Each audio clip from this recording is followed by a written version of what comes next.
Hey everybody, welcome back to the channel. More Pillage here as we work our way through the factions from the core book here. So today we've got the Bretons, getting towards the end of the main factions from the book. A couple of special rules here. So they ignore the effects of strong wind and heavy rain. So almost like two abilities in one there, right? They ignore two forms of weather. They do have a downside though, like I think we saw with the Irish and the Picts and Scots. They can't form shield walls, but that's all right. So they are another faction that does get the healer and the wagon, and also really a pretty steep discount on the wagon compared to some factions, right? We saw with the Franks that it was 40 for them, and I think other factions it's even 50, so that's a really steep discount, right? The chief here is a little bit more expensive though compared to like the Franks, right? We're going back up to 30, which seems to be about the average. Unarmored and improvised weapons are of course free. They are paying a hefty amount here to get access to armor, but it is there. Whereas with the Franks, right, that's I think one of the big things there, right? They have cheap armor and cheap shields, so expect a lot of really tough forces there with the Franks. Shield's still at 5 though, so we'll probably see a lot of that, right? That makes sense. It's another faction though that gets free spears, right? So we're going to see a lot of guys, I think, with take the spear.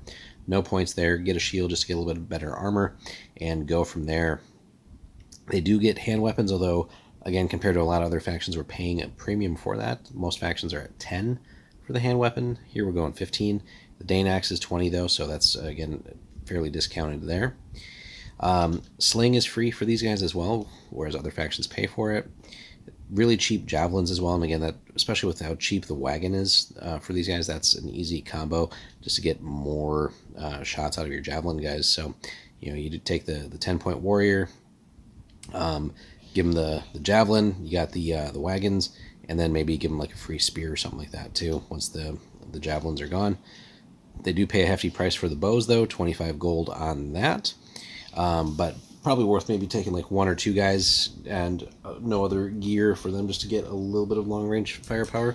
But you could also just go as cheap as possible and just get as many bodies on the board too. Now, interestingly enough, they get the banner.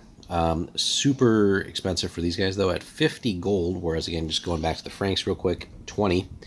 So these are some of these subtle little differences with factions. And they get a cheaper Warhorn though at only 20. So pretty good stuff there. And they get, I think, from what we've seen, some of the cheapest cavalry out there as well. Only 20 gold a piece. I'm just going to flip back here. So the Franks are at 25. No horses for the Irish. The Normans do get cheap horses as well. And the Saxons are kind of in the middle at 35. No horses for the Vikings.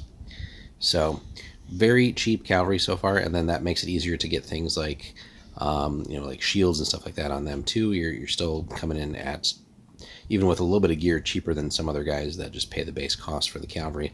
So the Britons can do quite a few things well. They can put a lot of bodies out, right? They can't do shield walls. Again, not the end of the world there. They ignore 2 types of weather, and again, free spears, cheap javelins, very cheap war wagon, cheap cavalry, so they can bring a lot of toys to the battle here. Probably won't see too many heavily armored guys though, right? Again, I would say leave the make sure you don't leave home without the chieftain getting kind of fully kitted up there, armor and shield for sure. Keep him alive as long as possible.